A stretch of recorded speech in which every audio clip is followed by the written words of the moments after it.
এইটুকুই বলতে পারি যে আমি তো শিবিরকেই ভোট দেব। মানে শিবির সমর্থিত সম্মিলিত শিক্ষার্থী জোট এই প্যানেলটিকে মোটামুটি ভালো যোগ্য বলে মনে করছে, রেট হয়ে কাজ করবে এবং সব সময় যে শিক্ষার্থীদের পক্ষে এসে যারা নিপীড়িত শিক্ষার্থী তাদের পক্ষ হয়ে প্রশাসনকে চাপ দিয়ে যে কোনো অন্যায়ের বিরুদ্ধে কথা বলবে।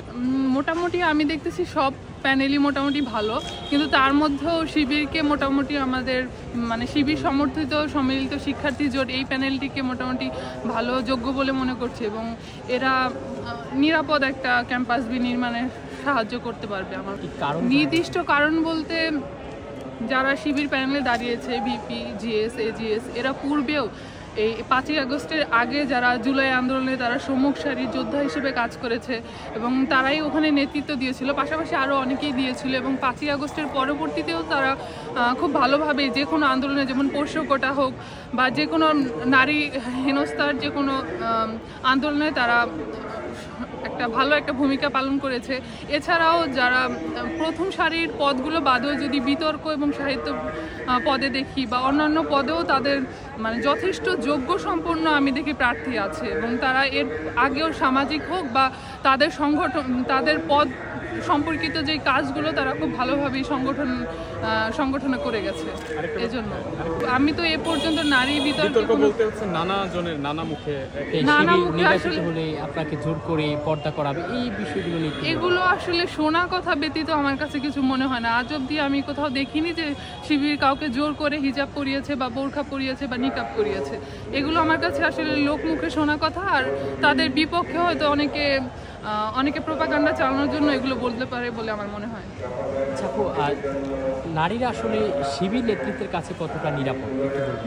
যেমন আমার ডিপার্টমেন্টে আমি বলতে পারি, এর আগে কিছু কর্মকাণ্ড হয়েছিল শিক্ষক দ্বারা ছাত্রী হেনস্থার, তখন যখন সম্মুখ সারিতে তাদের হয়ে যারা আন্দোলন করেছিল বা তাদের আওয়াজ হয়ে বিভিন্ন প্রশাসনকে চাপ দেওয়া থেকে শুরু করে প্রশাসনের কাছে স্মারকলিপি বা যে কোনো আন্দোলনে আমি সেই শিবির সমর্থিত ভাইদেরই কিন্তু শুরুতে আগে দেখেছিলাম। এছাড়াও অনেকেই আছে, অনেকে ছিল না এটা বলবো না, কিন্তু তাদেরও দেখেছিলাম।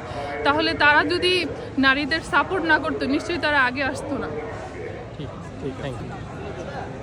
প্রতিনিধি নির্বাচনের ক্ষেত্রে আসলে এখানে নেতৃত্ব বা হচ্ছে কে কতটুকু তার ইশতেহারগুলোকে মানুষের সামনে ফুটায় তুলছে বা হচ্ছে কীভাবে সে তার নির্বাচনী প্রচারণা চালাচ্ছে, ওইটাও একটা ফ্যাক্ট।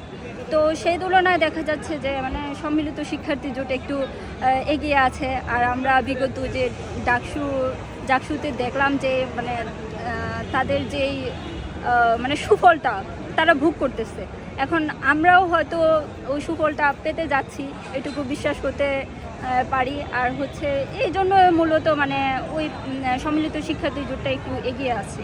ব্যক্তি আগ্রহ বলতে একটা প্যানেলে তো সবাইকে আর হবে না, সবাই তো আর একই রকম যোগ্যতাপূর্ণ হয় না, তো হয়তো মানে প্যানেল মিক্স করেই আমার পছন্দের প্রার্থীদেরকে দিই। আপনি বলছিলেন যে সম্মিলিত শিক্ষা অর্থাৎ শিবির এগিয়ে আছে, কারণটা তাদের যে প্যানেলের নেতৃত্বটা এটা একটু মানে শিক্ষার্থীদের আকর্ষণ করতেছে, এই জন্য মূলত মানে ওই প্যানেলটা একটু এগিয়ে আছে। শিবিরে আসলে হচ্ছে যে নেতৃত্ব আছে বা হচ্ছে প্রথম পর্যায়ে তারা পুরো প্যানেলটা নিয়ে একসাথে কাজ করতেছে। আর তাদের আমরা মানে দেখেছি তো একবার মানে ডাকসুতে সুফল পাচ্ছি, সেই তুলনায় আমরা একটু বিশ্বাস করতে চাই যে রাকসুতেও এই সুফলটা পান। আর রাকসুতেও দেখা যাচ্ছে যে সম্মিলিত শিক্ষার্থী জোট তারা অতীতে হচ্ছে বর্তমানেও শিক্ষার্থীদের পক্ষে ভালো ধরনের কাজ করে যাচ্ছে, সেই তুলনায় আমার মনে হচ্ছে আমি আর মানে সম্মিলিত শিক্ষার্থী জোটকে আমি একটা ভোট দিই। আচ্ছা, সব কিছু বিবেচনা করার পর আমি মানে এইটুকুই বলতে পারি যে আমি তো শিবিরকেই ভোট দিব।